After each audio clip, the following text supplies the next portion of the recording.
Typhon and Echidna. The terrifying origin of all monsters. What is the origin of fear? From what lightless abyss in what forgotten eon did the first true monster crawl into existence? Before the hero there was the horror. Before the story was told, there was the scream that inspired it. We look to the myths of ancient Greece, to the shining pantheon of Olympus, and we find tales of courage, glory, and a divinely ordained order. But beneath the polished marble of the temples and the gleaming gold of the celestial thrones, the foundations of this world are built upon a bedrock of primordial terror. For the cosmos as ordered by Zeus was new, a fragile dominion carved from an eternity of chaos. And the ancient, titanic forces it had supplanted were not dead, only sleeping. And they were dreaming of revenge. Welcome, seekers of forbidden lore, to the Eldritch Codex. Today our journey takes us back, past the age of heroes, past the reign of the Titans, to the very genesis of monstrosity. We seek the source, the single terrifying font from which nearly every great beast of Hellenic legend would spring. We seek the patriarch and matriarch of all things that stalk the nightmares of humanity. We speak of a union so terrible, so perfectly aligned in its malice, it was destined to populate the world with horror. This is the story of Typhon, the father of all monsters, and his bride Echidna, the mother of all monsters. This is the true unified origin of all our deepest fears. In the beginning of all things there was chaos, a formless, yawning void of infinite potential and absolute non-being. From this chaos the first great entities arose. Gaia, the earth, a vast and fertile foundation. Tartarus, the great pit, an abyss of darkness and punishment. Erebus, the profound darkness, and Nyx, the enveloping night. And for untold eons, this was the state of existence. A world of titanic elemental forces, vying for supremacy.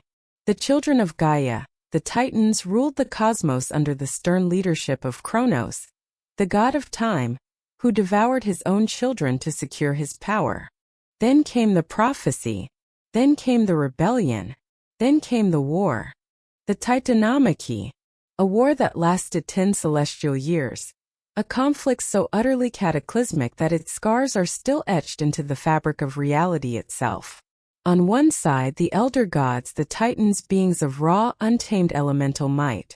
On the other, their usurpers, the young, ambitious Olympians, led by the sun Kronos, had failed to consume Zeus. It was a war of absolutes. Mountains were torn from their foundations and used as javelins. The oceans boiled with primordial rage. The thunder of Zeus's bolts, forged for him by the 100-handed Hecatonchires and the masterful Cyclopes whom he had freed, shook the cosmos to its very foundations. And in the end, the new prevailed over the old. The cunning of the Olympians, their mastery of strategy and their superior weaponry, triumphed over the brute force of their parents. And so a new age dawned, an age of order, of reason, of celestial law. Zeus, son of Kronos, sat upon the throne of the heavens, the undisputed king of gods and men. His brothers, Poseidon and Hades, took dominion over the seas and the underworld, respectively.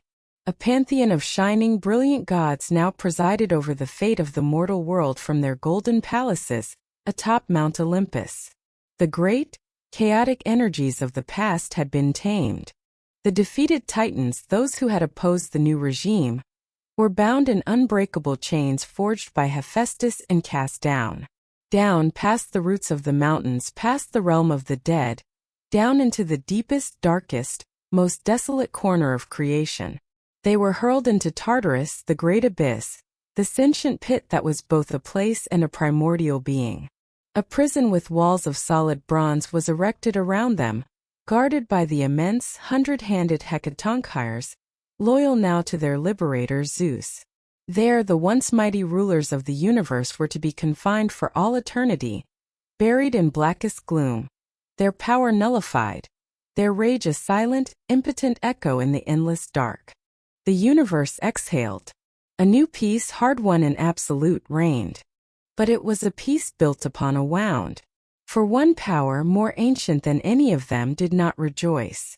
One being felt the outcome not as a victory, but as a mutilation. Gaia, the primordial earth, the All-Mother. She who had birthed the sky, the seas, and all life. She from whose very substance the Titans themselves had been formed, felt the agony of her children's eternal punishment as a physical torment within her own terrestrial body. Every clank of their chains in the abyss was a tremor in her stone heart. The groans of Atlas, her son forced to bear the weight of the heavens upon his shoulders, were a constant, crushing pressure upon her own form. The Titans were not merely her offspring. They were her flesh, her sinew, her very essence. Their imprisonment was a phantom pain that haunted her every moment, a gaping wound in the soul of the world. She who had aided Zeus in his war against his own tyrannical father, Kronos, now felt betrayed by the grandson she had helped place upon the throne. She had supported him to bring justice, not to replace one tyrant with another who would treat her children with such pitiless finality.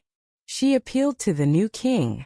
She ascended in spirit to the gleaming halls of Olympus, her voice the rustle of all the world's leaves, her plea the sigh of the wind through the canyons. She begged for clemency, for a measure of mercy for her defeated sons. But Zeus, his power still new, his throne still precarious, saw this plea not as the grief of a grandmother, but as a potential threat. To him, mercy was a weakness he could not afford. The Titans were a clear and present danger to his new order. Their power was too great, their nature too chaotic to ever be trusted again. Their imprisonment was not merely punishment. It was a political necessity, the foundation stone upon which his entire reign was built. He denied her. His word was law, as cold and unyielding as the adamantine chains that bound her children. And in that moment of denial, something within the heart of the earth began to change. Gaia's profound cosmic grief, a sorrow as vast as the world itself, was left to fester. Down in the deep, silent, waiting places of the world, that grief began to curdle. It was a slow geological process. Eon by eon the pain suppurated. It hardened. The immense pressure of a mother's helpless sorrow began to transmute into something else entirely. It crystallized through millennia of silent suffering into a singular, focused, and all-consuming rage. A cold fire began to build in the core of the planet, a hatred for the shining, ordered world of Olympus, a world that celebrated on the graves of her children. Gaia, the life-giver, the nurturer, resolved to perform an act of ultimate, terrible creation. If Zeus, the god of the ordered sky, would not listen to the pleas of the earth, then the earth itself would birth a power to unmake his sky. She would conceive a champion, a living weapon of vengeance, a force of nature so absolute, so fundamentally antithetical to the Olympian ideal, that it would scour the heavens clean of their golden light and drag the cosmos back into the glorious, untamed chaos from which it had come. She would create a monster to kill a god. But for such a creation, a father was needed. And no existing god, no titan, no being of flesh or spirit possessed the sheer, concentrated malice required for the being she had in mind. She needed a sire whose very essence was punishment, whose nature was the void. And so Gaia turned her will downwards. She reached with her primordial consciousness into the prison of her own sons. She descended in spirit and essence into the inescapable pit itself. She sought a union with Tartarus. He was not a god who could be seduced or reasoned with. Tartarus was a place. He was the conscious geography of damnation, the sentient void of despair. He was the final hopeless darkness. He was the despair of the Titans made manifest. In an act of profound cosmic blasphemy, Gaia, the principle of life and creation, mingled her life-giving essence with the soul-devouring emptiness of Tartarus, the principle of punishment and the void. It was a conception born not of love or lust, but of pure metaphysical hatred. The union of the fertile earth and the endless pit. The fusion of life and its ultimate negation. From this terrifying unholy congress, A thing was conceived in the deepest chamber of the universe. An ultimate horror. A living engine of cosmic vengeance. A nightmare that would have a name. His name was Typhon. The birth of Typhon was not an event, but a planetary cataclysm. The very ground of the world split open. From a great smoking chasm in the land of Cilicia, he began to emerge.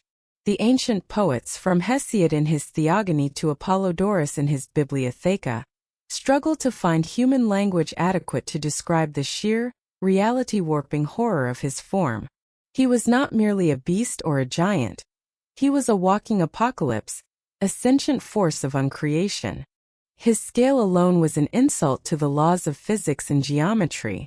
When he stood to his full, terrible height, his head did not just brush the clouds.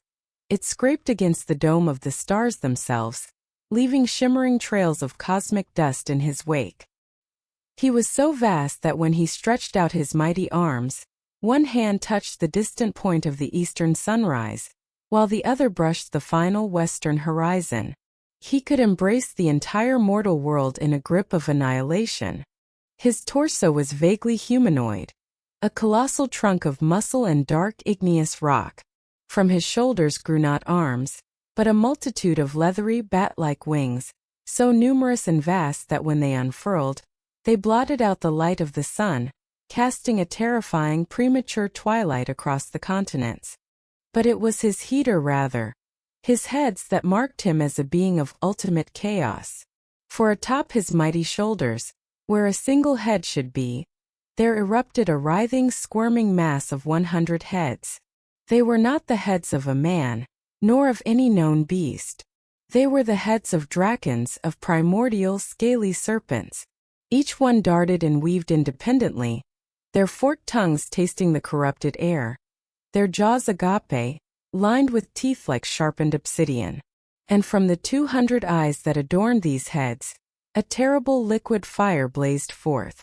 Not the noble fire of a hearth or a forge, but the searing, unholy fire of a volcano's heart. A destructive energy that could incinerate legions and boil oceans with a single sustained glare. His lower body defied nature even further. From the waist down he had no legs. His form dissolved into a tangled, writhing nest of gigantic vipers. These immense coils, thick as ancient trees, formed his base, their overlapping scales of black and purple creating a constant, dry, rustling thunder as he moved, a sound like a continent-sized serpent slithering across a desert of bone. And then there was his voice. It was not one sound, but all sounds, a symphony of terror designed to shatter the sanity of any who heard it. The 100 dragon heads produced the sibilant, piercing hiss of 1,000 serpents, a sound that could curdle the blood in one's veins and freeze the heart with primal fear. But from his main body, he could produce a multitude of terrifyingly distinct vocalizations. At times, he could speak with the clear, resonant, and commanding voice of the gods themselves, a chilling mockery of the divine order he had come to destroy. Hearing the language of reason and power issue from such a monstrous throat was perhaps the most terrible sound of all. Then, without warning, this would give way to the enraged, earth-shaking bellow of a prize bull, a sound of pure masculine fury. This, in turn, could shift to the savage, predatory roar of a lion, the sound of tearing flesh and broken bones.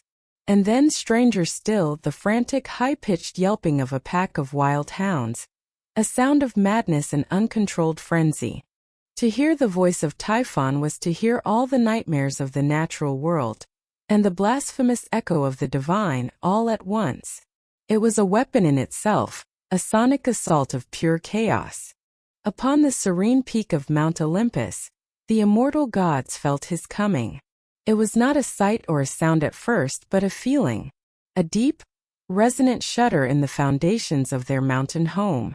The air, once clear and scented with ambrosia, grew thick and heavy with the primordial stench of sulfur, brine, and decay. A pressure built in the heavens, a feeling of absolute existential dread. They looked out from their celestial balconies and they saw him, a moving mountain of flesh and rage striding towards them. This was no Titan escaped from his chains. This was not another challenger for the throne. This was the abyss itself, risen up to swallow them. This was the earth's revenge. This was an extinction-level event in physical form. In that moment, the eternal divine ichor that flowed in their veins ran cold. The courage that had won the Titanomachy vanished, evaporated by a wave of pure primal terror. The shining pantheon, the architects of the new age, broke. They fled. In an act of supreme, desperate, and utterly humiliating self-preservation, they abandoned their thrones, their palaces, their sacred mountain. They scattered like frightened birds before a hurricane, fleeing not to another divine realm, but to the mortal lands of Egypt. And to hide their shame, to conceal themselves from the 100 pairs of fiery eyes that scanned the globe, they shed their glorious divine forms.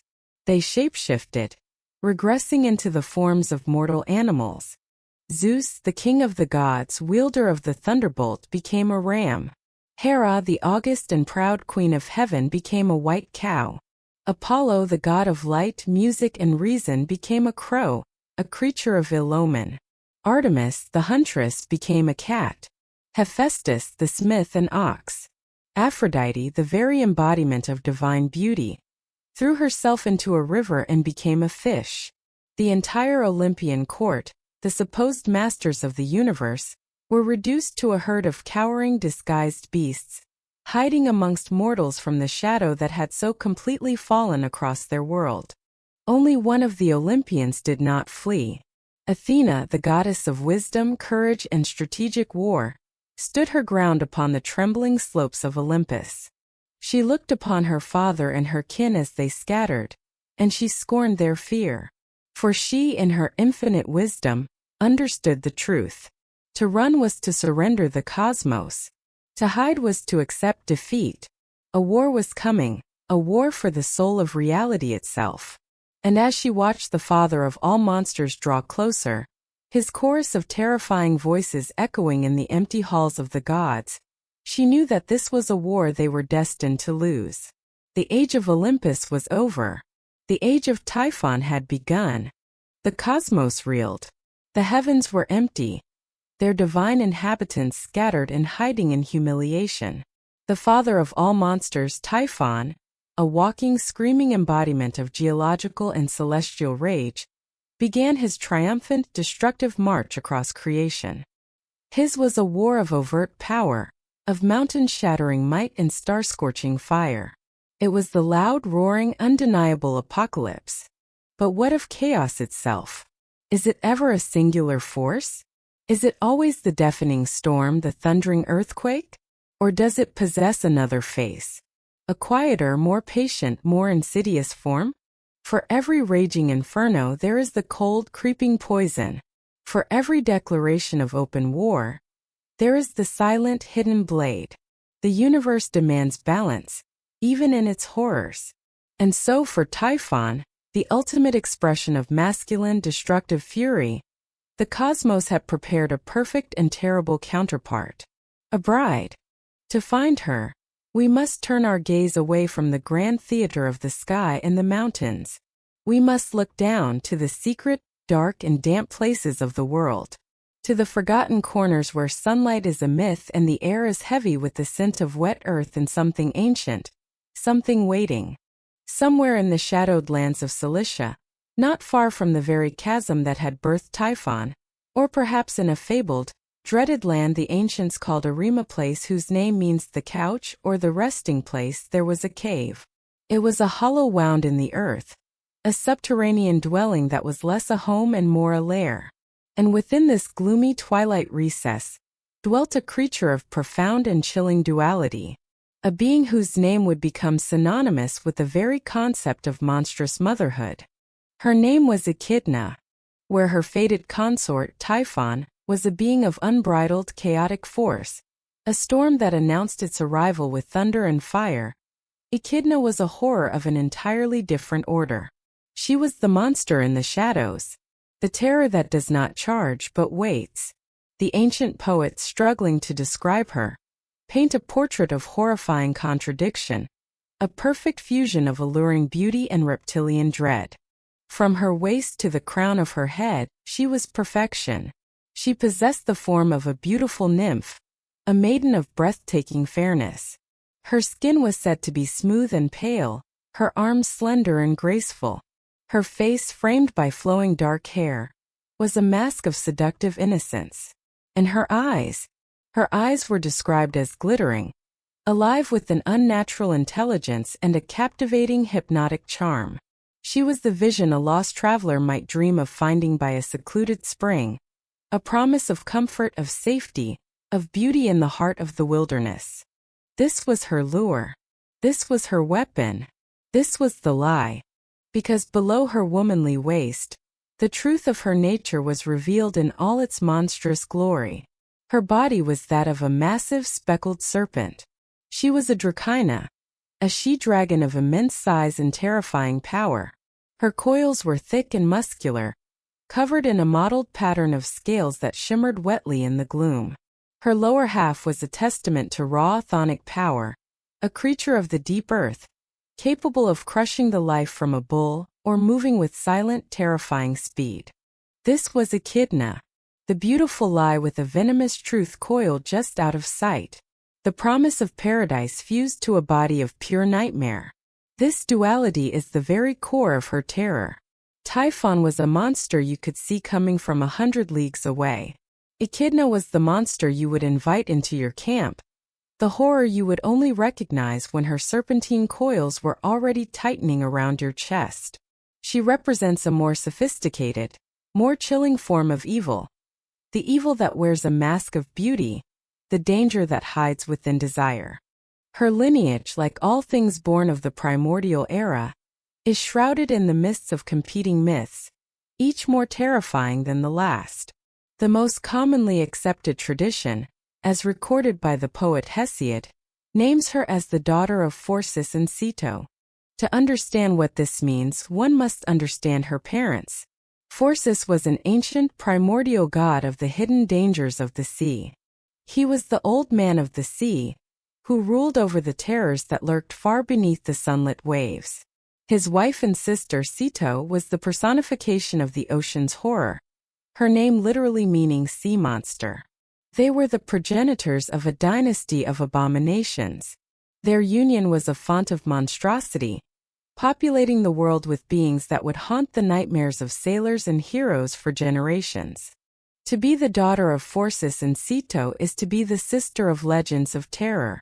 Her siblings included the Gree, the three ancient women who shared a single eye and a single tooth between them, embodying a horrifying vision of withered fate and shared decay. Her other sisters were the Gorgons Theno, Euryale, and the most famous, the mortal Medusa whose hair was a nest of living serpents and whose gaze could turn any living creature to stone. Her brothers were monsters like Ladon, the 100-headed dragon who would one day guard the golden apples. This lineage ties Echidna to the deep, unknowable, and alien horrors of the primordial ocean. It frames her as part of a sprawling family of freaks and abominations, a branch on a twisted family tree whose roots are sunk deep into the abyss. Yet there exists another darker tradition, a lineage whispered by other sources, one that paints an even more disturbing picture.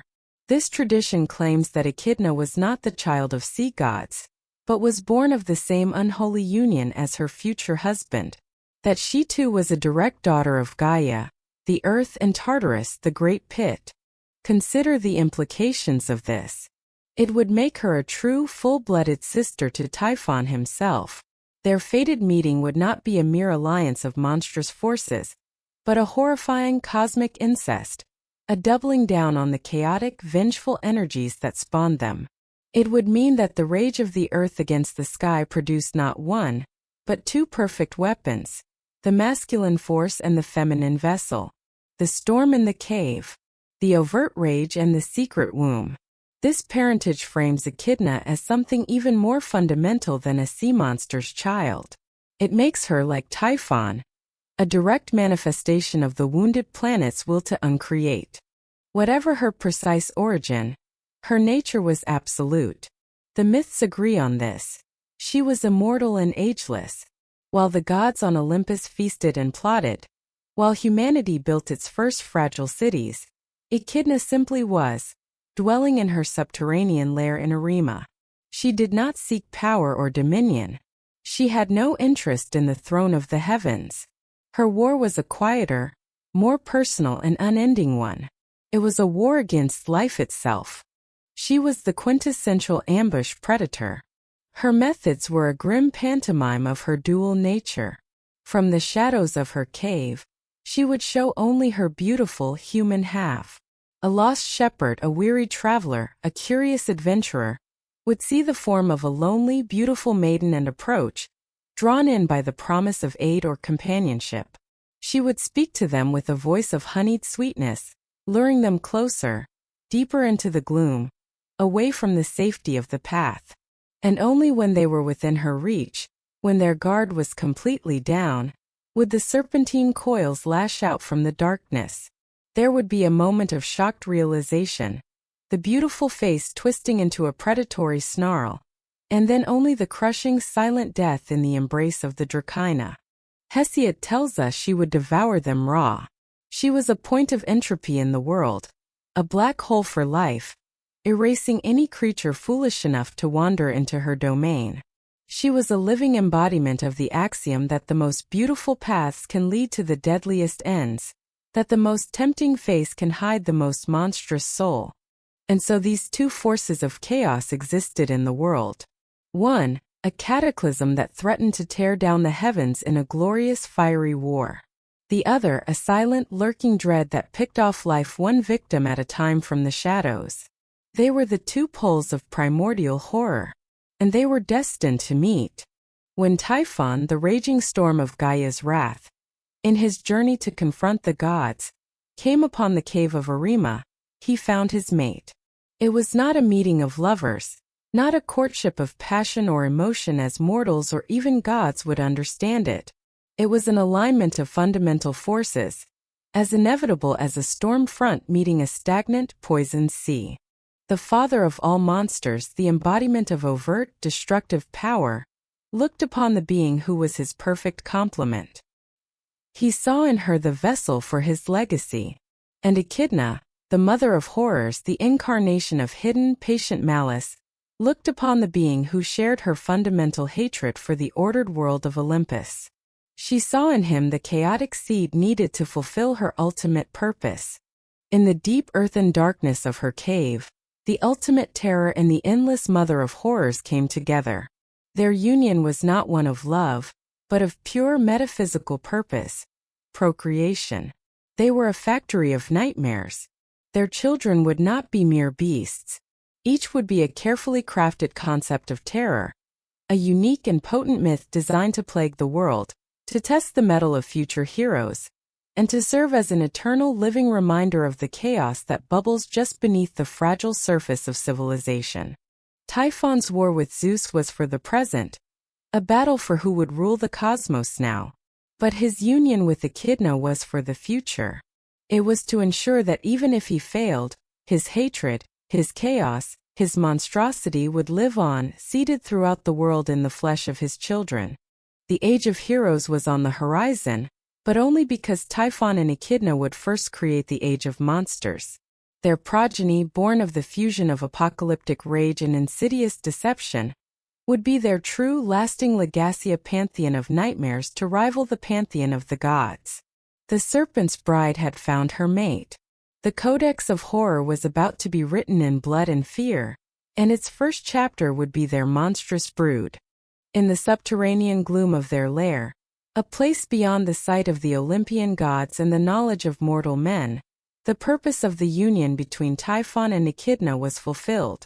Theirs was not a family born of affection, but a horrifying arsenal unleashed upon the world. Each child conceived in that darkness was a bespoke nightmare, a living embodiment of a specific type of fear, meticulously crafted to test the limits of courage, strength, and sanity. They were not mere beasts. They were living legends, walking archetypes of terror. They were the challenges that would necessitate the very concept of the hero. From the womb of the serpent mother, sired by the father of all monsters, a legacy of terror was born, and its individual chapters would be written in the blood of men and the chronicles of demigods. Let us open the terrible catalogue of their children. Orthrus, the hound of the red horizon. Their firstborn was Orthrus, the two-headed hound. He was a creature of vigilant brutality, a monster whose very form bespoke a divided, yet constant, watchfulness. With two heads, he could never be caught entirely unawares. While one might rest, the other was always alert, its fangs bared. He was not a creature of mindless rampage, but was assigned a specific, crucial task. He was sent to the very edge of the known world, to the mythical phantom island of Nyarlathotep Red Isle, a place that existed only in the dying light of the sun. Here he served as the loyal guard dog for the monstrous giant Girion. Girion himself was a creature of unnatural form, possessing 3 bodies joined at the waist, 3 heads and 6 arms. He was the master of a herd of magnificent red-hided cattle, whose value was legendary. Orthrus, along with the herdsman Eurytion, was the first line of defense for this immense treasure. He was the gatekeeper at the world's end, the monster a hero must first overcome to prove his worthiness to face a greater challenge. He was the embodiment of the guard dog from hell, a snarling warning to all who would venture beyond the boundaries of the map. His fate, however, was to meet the greatest of all Greek heroes. For his 10th labor, the mighty Heracles was tasked with stealing Girion's sacred cattle. The hero sailed across the ocean in the golden cup of the sun god, Helios, and made landfall on the red shores of Erythea. There, the two-headed hound was the first to sense his approach. Orthrus charged, his 2 throats letting out a stereophonic roar that shook the red sands.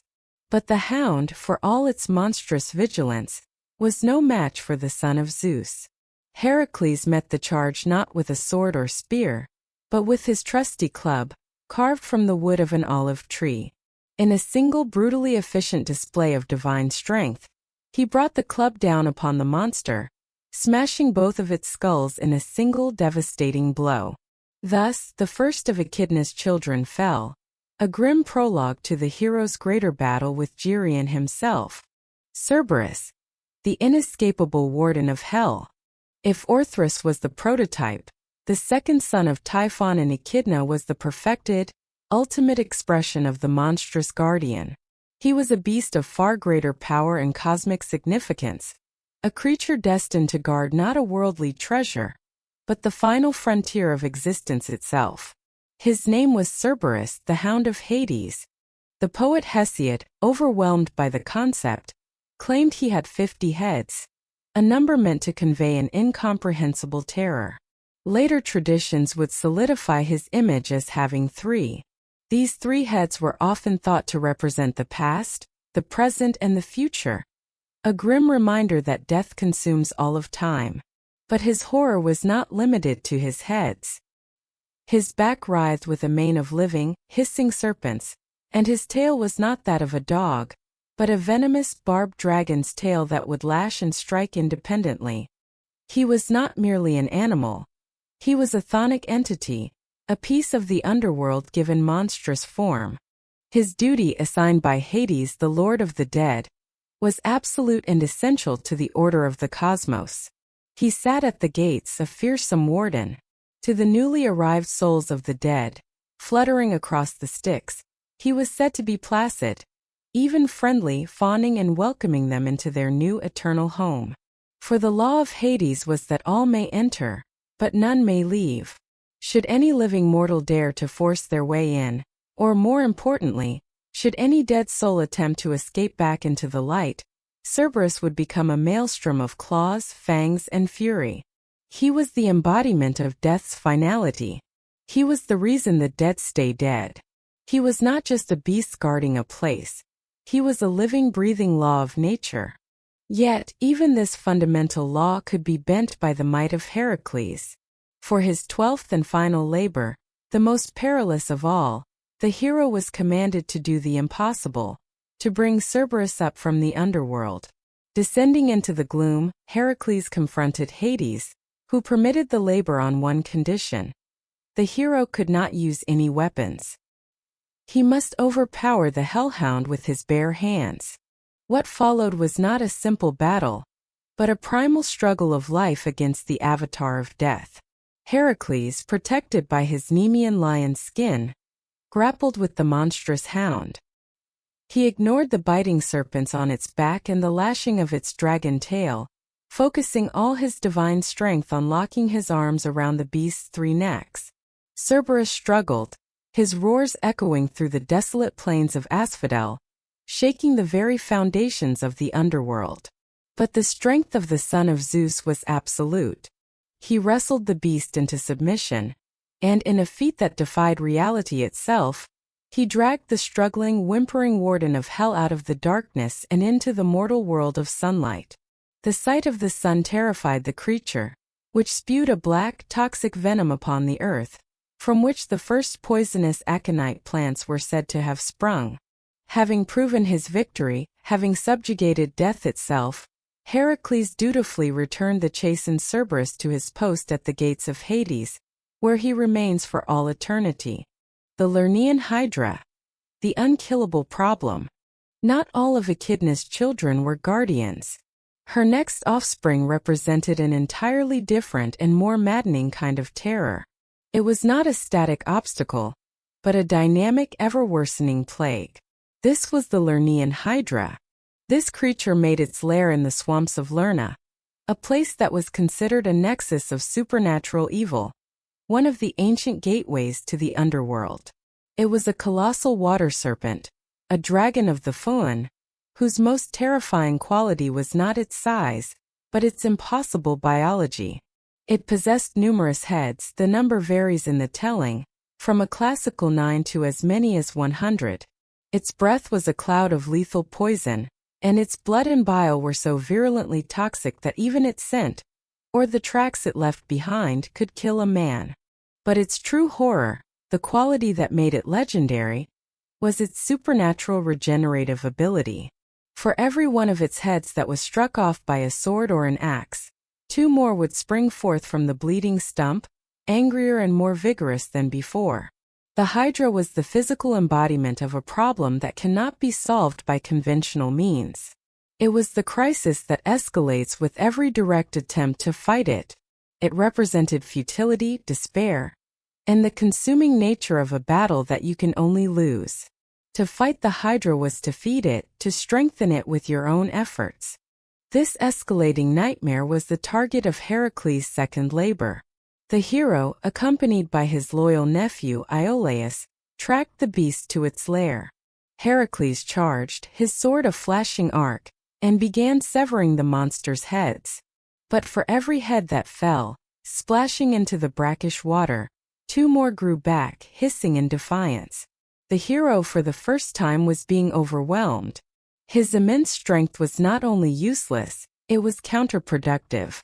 Here intellect had to triumph over brute force. At Heracles' desperate command, Iolaus acted. As soon as Heracles decapitated a head, Iolaus would immediately thrust a burning torch against the raw, bleeding neck stump. The searing fire cauterized the wound, preventing the monstrous regeneration. Head by head, working in perfect, desperate synergy, the hero and his companion systematically destroyed the creature. Finally, only 1 head remained. This central head was different. It was immortal, could not be killed. Knowing this, Heracles sliced it off and, digging a deep pit, he buried the still hissing, immortal head beneath the massive boulder, sealing away the unkillable monster forever. But its legacy endured. Heracles dipped his arrows into the Hydra's toxic blood, creating weapons of such terrible and certain lethality that they would play a crucial role in his future adventures, a lasting testament to the monster's poisonous nature. The Chimera. The unnatural abomination. From the womb of Echidna next came a living blasphemy, an abomination that defied the very laws of nature and biology. This was the Chimera. If the Hydra was a problem that grew, the Chimera was an assertion that the fundamental rules of life could be broken. It was a walking, breathing testament to unnatural fusion, a creature that simply should not be. Its form was a tripartite terror. It had the head and body of a powerful, ferocious lion, the very archetype of a savage predator. But from the middle of its back, a second fully formed head grew, the head of a wild, belligerent goat, its bleating cry a discordant note in the monster's roar. And its tail was not a tail at all, but a third creature, a living venomous serpent that would writhe and strike independently of the main body. And from the lion's maw this tripartite horror breathed a torrent of scorching, destructive fire. The chimera was let loose upon the country of Lycia, where it laid waste to the land, burning fields, incinerating livestock and terrorizing villages. It was a biological paradox, a monster whose very existence was an act of aggression against the natural order. It was the ultimate unnatural beast. The hero destined to face this abomination was the noble Bellerophon of Corinth. But the king who assigned him this task did so hoping he would fail. To face the chimera on foot was suicide. Its fiery breath created a kill zone that no warrior could penetrate. Bellerophon knew he needed an advantage needed to command the air. After seeking the counsel of a seer, he spent a night in the temple of Athena and was gifted a golden bridle.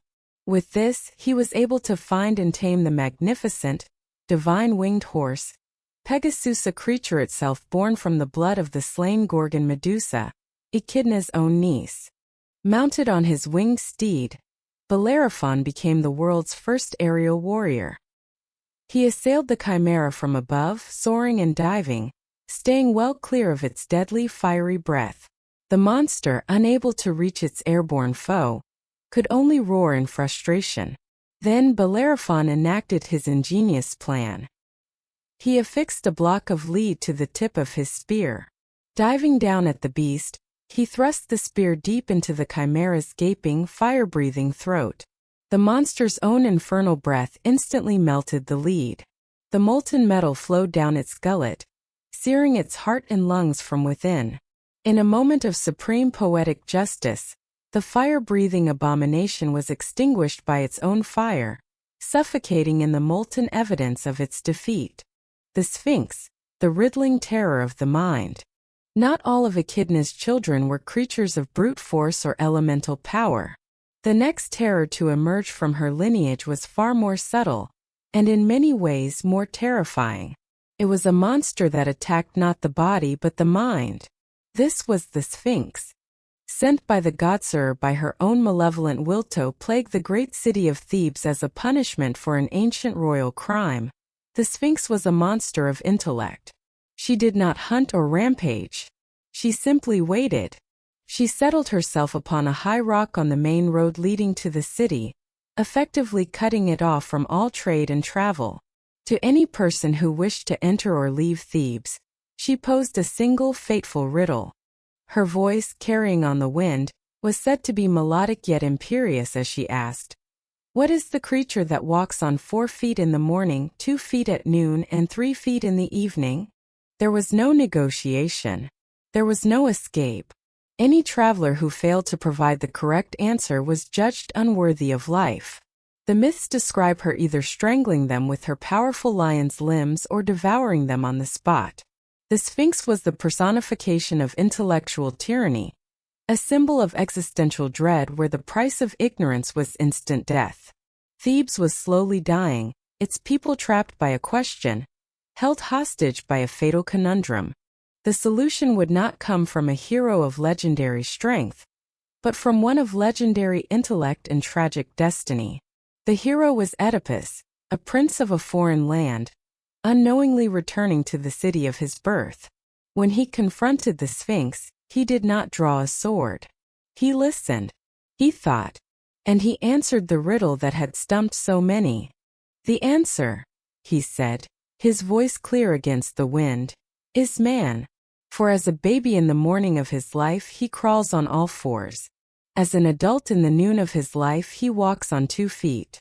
And in the evening of his life as an old man, he walks with a cane, which serves as a 3rd foot." Silence. The Sphinx's beautiful face contorted, not in rage but in a kind of horrified shock. Her purpose, her entire existence, was predicated on the insolubility of her riddle. By solving it, Oedipus had not just defeated her. He had nullified her very being. Robbed of her power and her purpose, overcome with the shame of her defeat by a mortal mind, the Sphinx let out a final terrible shriek and cast herself from her high perch, shattering her body on the rocks below. The intellectual terror was broken, and the road to Thebes and to Oedipus's own tragic fate was now open. The Nemean lion, the unbreakable beast. The lineage of terror continued with a beast that was the very embodiment of invulnerability. This was the Nemean lion.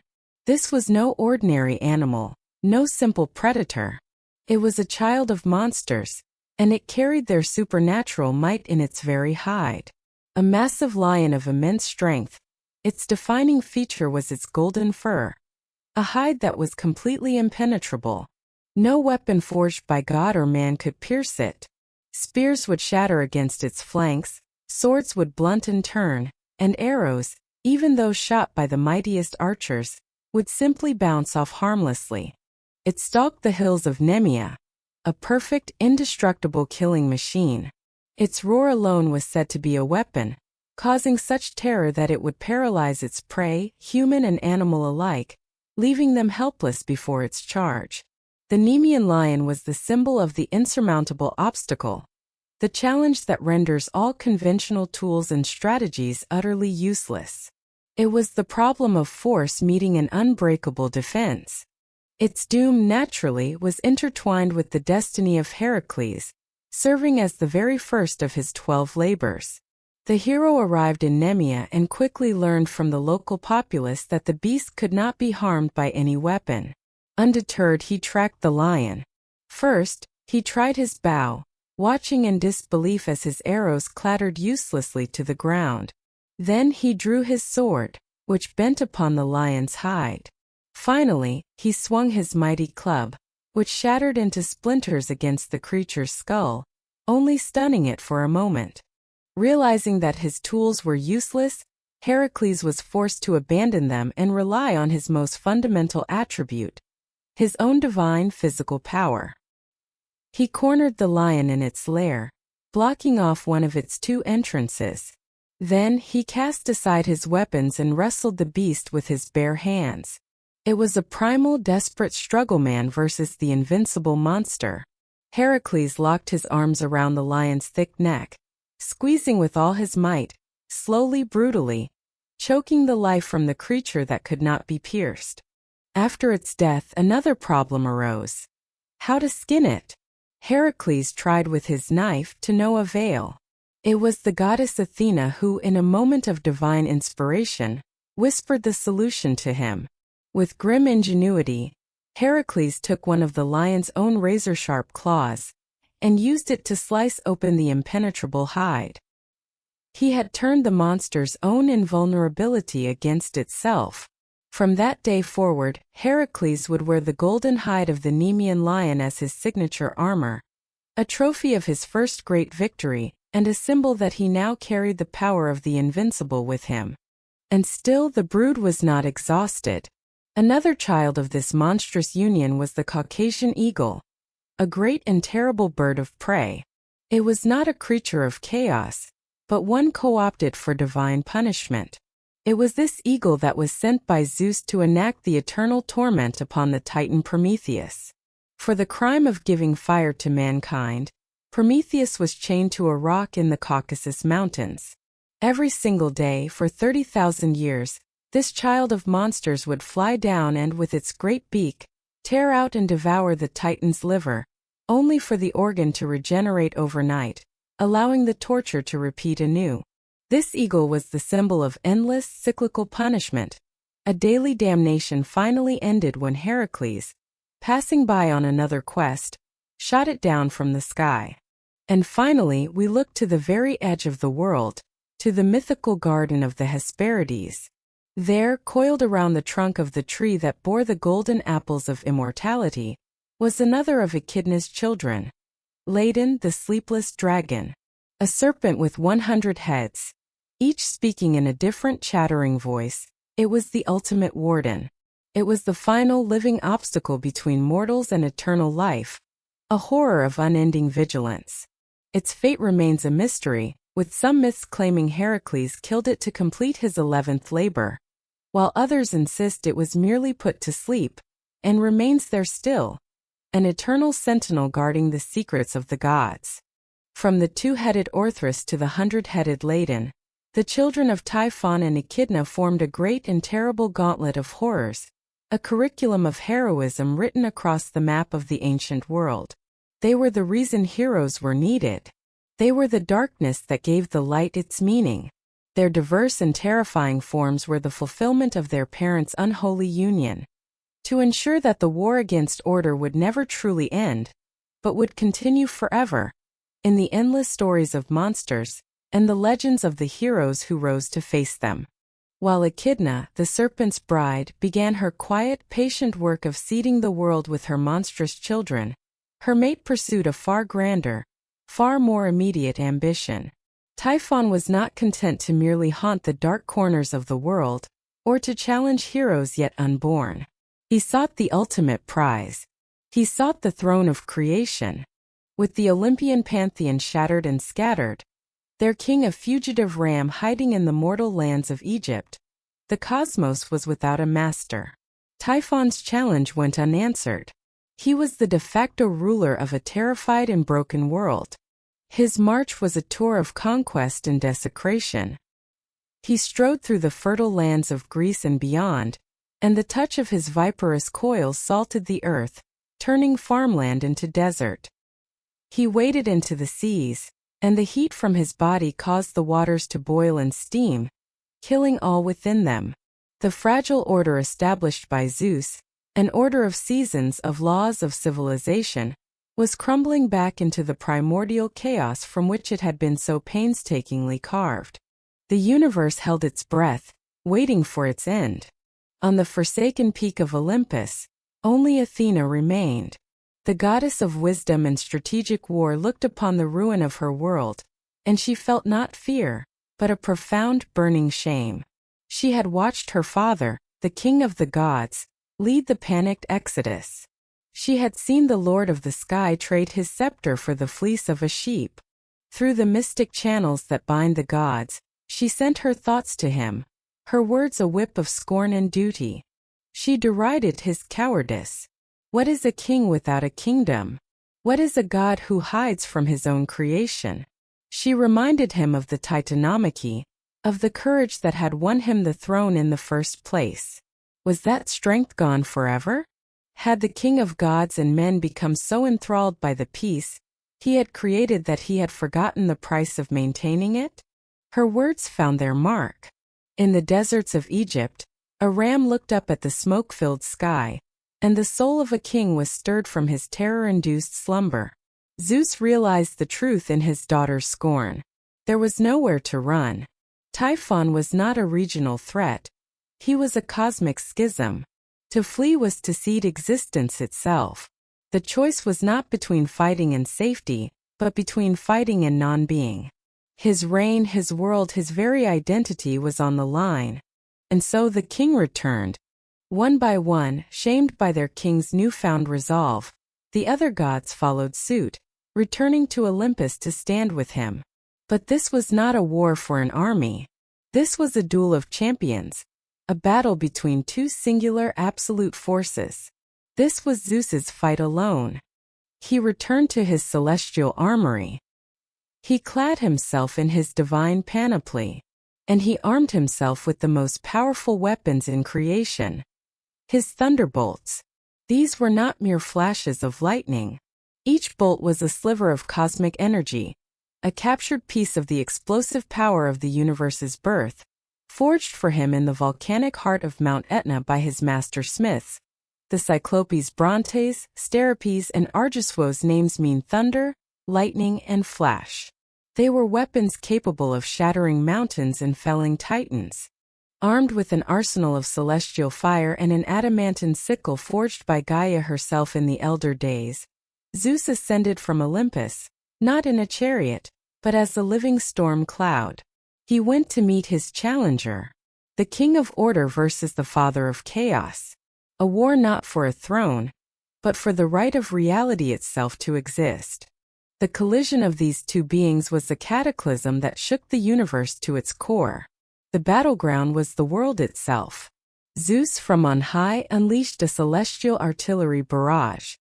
He did not throw one bolt but hundreds. The sky turned white with searing light, and the air cracked with the sound of 1,000 tearing heavens. The thunder was so immense, so deafening, that it was felt as a physical blow from the heights of the cosmos to the depths of the underworld, where Hades himself trembled on his throne and the shades of the dead scattered in terror. The bolts struck Typhon. They seared his leathery wings and burned his viperous flesh. His 100 dragon heads shrieked in a symphony of pain and rage, each head spewing forth jets of volcanic fire in retaliation. The battle was a maelstrom of competing energies, the clean white fire of the sky against the dirty, chthonic fire of the abyss. Typhon fought back with the raw, untamed power of the earth that had birthed him. He tore up entire mountains by their roots, his immense strength ripping them from the planet's crust, and hurled them at the Olympian king like pebbles.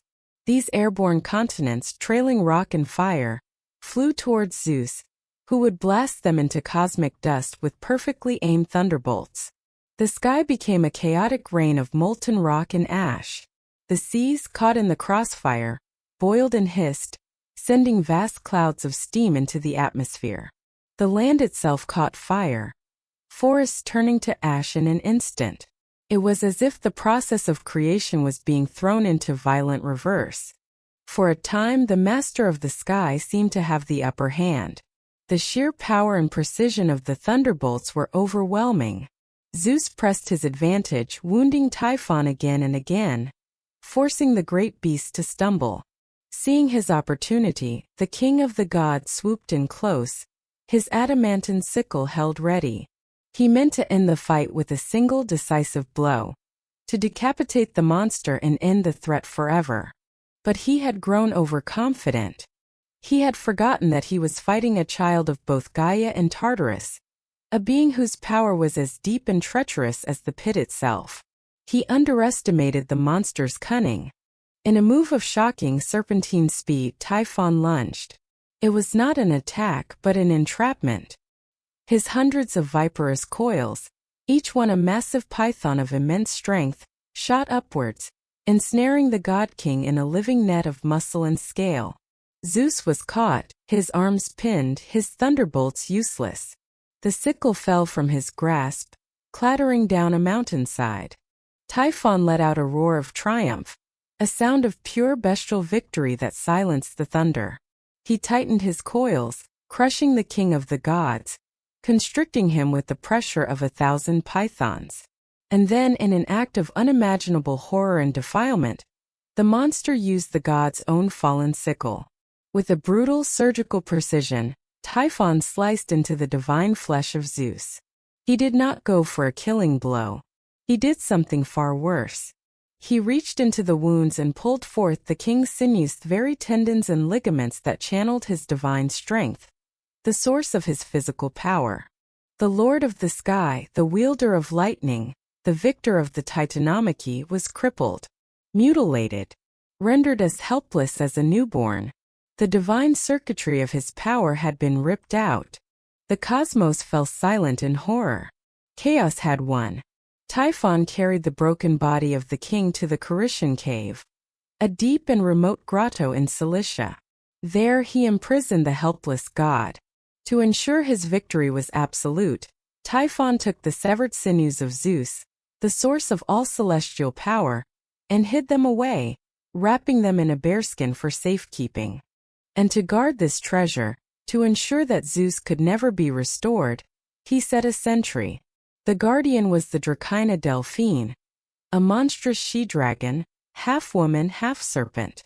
Some ancient whispers claim that this Delphine was no new monster, but another form, another name for Typhon's own mate Echidna, now serving as the jailer of the god who had scorned her mother Gaia. The universe was now ruled from a dark cave. The god of order was a prisoner, and his power was a trophy guarded by a dragon. Hope, it seemed, was dead. But the story was not over. In the face of utter desolation, A new kind of courage emerged. Not the courage of open battle, but the courage of stealth and cunning. The remaining gods knew that a direct assault on Typhon was suicide. A new plan was needed, and so it fell to the unlikeliest of heroes to attempt the impossible. Hermes, the clever messenger god, the patron of thieves and tricksters, and Pan, the rustic, goat-legged god of the wild, a being often dismissed by the more stately Olympians. Together, they devised a desperate rescue mission. They crept back to Cilicia, moving under the cover of shadow and guile. Their approach to the Carytian cave was one of masterful stealth. There they put their plan into action. Pan, whose cry was the source of a unique and terrible power, unleashed a sound from the depths of his banal, wild, terrifying, mind-shattering shout. It was a sound of pure, instinctual, animalistic fear. It was the first panic. The sound so terrified the dragoness Delphine that she was momentarily distracted, her attention drawn away from her charge. In that brief window of opportunity, the swift and silent Hermes darted into the cave. He found the bearskin, retrieved the stolen sinews of his father, and with the skill of a divine physician, he carefully, painstakingly, reinserted them into Zeus's crippled form. Power, strength, and white-hot rage flooded back into the limbs of the king. He was not merely healed. He was reborn in vengeance. He rose from that cave, and the very sky above him ignited in response to his fury. He ascended once more, but this time there was no hint of arrogance or overconfidence. His eyes were cold stars of retribution. He was no longer a king defending his reign. He was a god avenging his own defilement. He was cosmic order made wrathful. He unleashed a barrage of thunderbolts more powerful, more concentrated, more utterly devastating than any the universe had ever known. He did not relent. He did not pause. He pursued the monstrous Typhon across the world, a relentless engine of divine justice. The monster, shocked by the god's recovery, turned and fled. The hunter had become the hunted. The chase was an epic of destruction. Zeus pursued Typhon across Palestine and Syria, the land permanently scarred by their passage. He burned the monster's 100 heads until they were charred stumps. He scorched his leathery wings until they were tattered remnants. He seared his viperous flesh until it smoked and cracked. The final, desperate battle took place near Sicily. Typhon, wounded, burning, and failing, made one last stand. He regained a flicker of his old strength and began to hurl mountains once more, the last defiant act of a dying chaos. But Zeus, unblinking, incinerated them in midair. He cornered the father of all monsters. The weight of a continent of rock and earth crashed down upon Typhon, crushing him, pinning him, burying him deep within the planet that had birthed him. He was not killed, for how can the principle of chaos itself ever truly die? But he was defeated. He was imprisoned, trapped forever beneath the suffocating weight of a volcano, bound to the earth by the very landmass that was his mother. And there, the ancient Greeks believed, he remains to this day. The fire and smoke that billow from the peak of Mount Etna, the tremors and lava flows that periodically plague the island, are nothing less than the final, furious, agonized breaths of Typhon, the father of all monsters, raging in his subterranean prison for all eternity. The threat was contained. The war was over. Order, paid for in blood and divine humiliation, was restored to the cosmos. And so the Great War was over. The sky, once choked with ash and the fire of two warring gods, cleansed itself. The sun shone once more upon a world saved from the brink of annihilation. The father of all monsters, Typhon, the walking apocalypse, was defeated, imprisoned in a tomb of his own mother's flesh. His rage now nothing more than the volcanic pulse of a single, angry mountain. Zeus was the undisputed, twice-proven king of the cosmos. The Olympian order was secured, its foundations now tempered in the fires of the ultimate challenge. A fragile peace settled upon the world. But a question lingered in the dark places, a chilling, unanswered query. A loose thread in the great tapestry of this new order. What of the bride? What of Echidna, the serpent mother, the Dracaena of the dark cave, the matriarch and forge of all these horrors? While her mate waged his war against the heavens, she remained a latent and potent threat.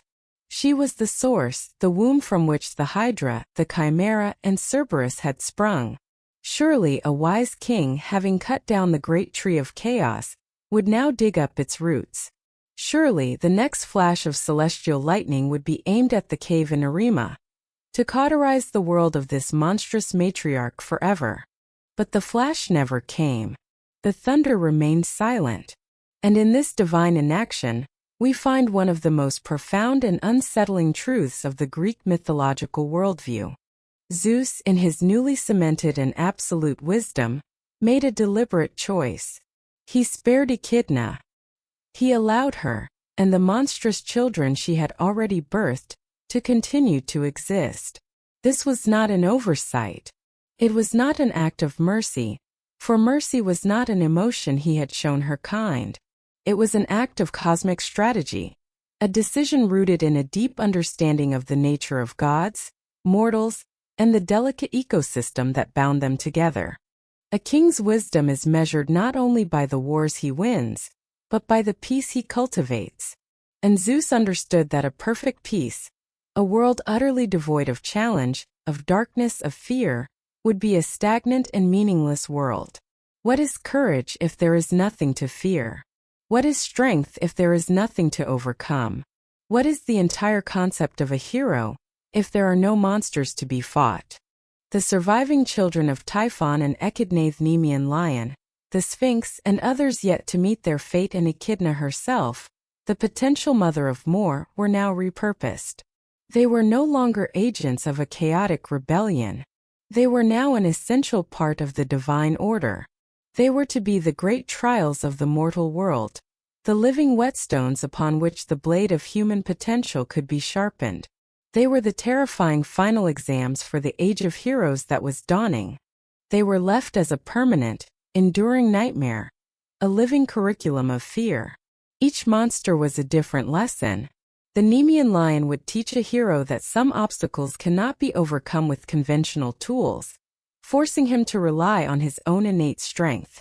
The Hydra would teach that some problems only grow when fought with brute force, demanding intellect and ingenuity. The Sphinx would teach that some battles are fought not with the sword, but with the mind.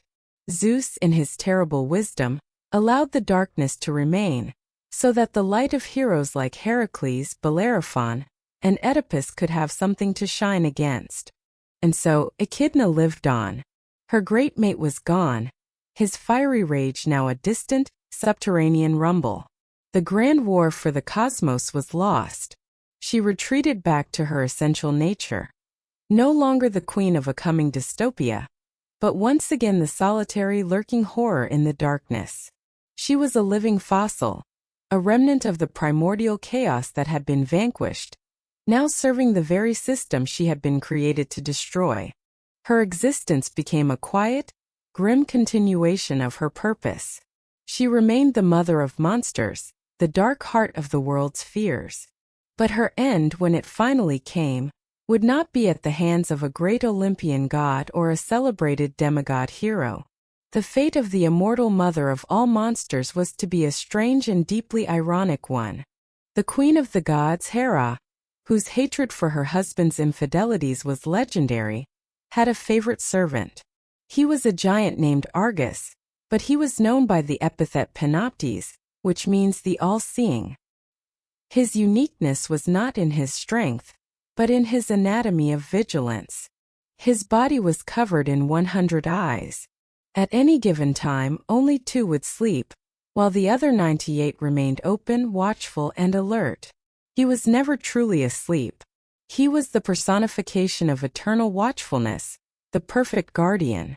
Hera, whose domain included the sanctity of marriage and order within the home, held a special enmity for the chaotic and unnatural creatures that had threatened her husband's rule and her own stability. She saw Echidna as a lingering stain upon the world, an affront to the natural order of life and reproduction, and she dispatched her all-seeing giant to deal with the threat. Argus Panoptes tracked the mother of monsters to her lair. But he did not come with the clang of armor or the roar of a challenge. He was a watchman, a being of quiet observation. He came upon the cave of Arima, and he looked inside. And there he found the great and terrible Dracaena, the beautiful woman with the serpent's tail, the mother of the world's most fearsome beasts, asleep. There is a profound and chilling irony in her demise. Echidna, the creature of the ambush, the monster who lured her victims in with deception before striking from the shadows, was herself caught completely unawares. She who preyed upon the unwary was found in a moment of ultimate vulnerability. The great predator was taken down like simple prey. And by whom? By the one being in all of creation who was her perfect antithesis. She, the hidden monster of the dark cave, was found by Argus, the all-seeing giant whose very nature was to bring everything into the light of observation. He who never slept found her in her slumber. There was no epic battle. There were no thunderbolts from the sky or heroic feats of strength. There was only the silent footfalls of a giant in a dark cave, and a swift, merciless end. Argus Panoptes slew the mother of all monsters as she slept.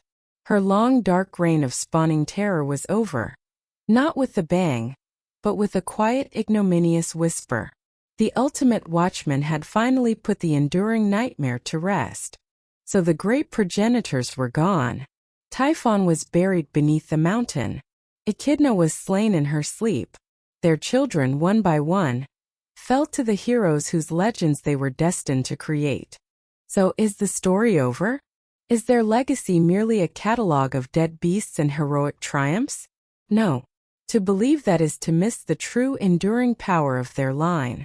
Typhon and Echidna were not just creatures of flesh and bone and ichor. They were ideas. They were archetypes. And their children were the living manifestations of those ideas, a source code for fear that would be copied, rewritten, and reinterpreted for all of human history. The Nemean lion was not just a lion. It was the archetype of invulnerability, the challenge that cannot be pierced by normal means. Every myth of an invulnerable dragon, every story of a creature whose hide cannot be broken, owes its existence to this golden-furred son of Echidna. The Lernaean Hydra was not just a serpent. It was the archetype of the regenerating problem, the crisis that feeds on the attempts to solve it. It lives on in any story where fighting the enemy only makes it stronger, a concept that resonates from mythology to modern political discourse. The chimera was not just a beast. It was the archetype of the unnatural abomination, the horrifying fusion of things that should not be joined. Its DNA can be found in every griffin, every manticore, every creature of horrifying hybridity that haunts our fiction and our nightmares. Cerberus is the eternal guardian of the forbidden threshold. The Sphinx is the fatal riddle, the intellectual trap. Orthrus is the vigilant sentry. Each child was a perfect self-contained concept of fear. They were the original pantheon of horror, and their templates have been used to populate our collective nightmares ever since. This was the true, enduring legacy of Typhon and Echidna. Not just a bloodline, but a blueprint for all the monsters that would ever follow. The war for the cosmos ended, but the battle against chaos never truly does. The shadow of Typhon is still cast by every volcanic mountain, a reminder of the raging power that sleeps beneath our feet. The seductive and deadly nature of Echidna is still echoed in every story that warns us that true evil can wear a beautiful and welcoming face. Their children are immortal not because they could not be killed, but because they could not be forgotten. They live on, not in the swamps of Lerna or the hills of Nemea, but in our stories, our art, our films, and in the deepest, most primal corners of our own minds. The tale of Typhon and Echidna is more than a myth. It is the foundational story of our own psychology. It is the story of order's struggle against chaos, of civilization's fear of the wilderness, and of humanity's eternal need to create heroes by first imagining the horrors they must face. They are the true, twisted, and terrifying origin of all monsters. Thank you for joining us on this journey into the primordial abyss, for unsealing this chapter of the Codex and tracing the bloodline of horror back to its very source. The tales of the ancient gods and monsters are not merely relics of a forgotten time.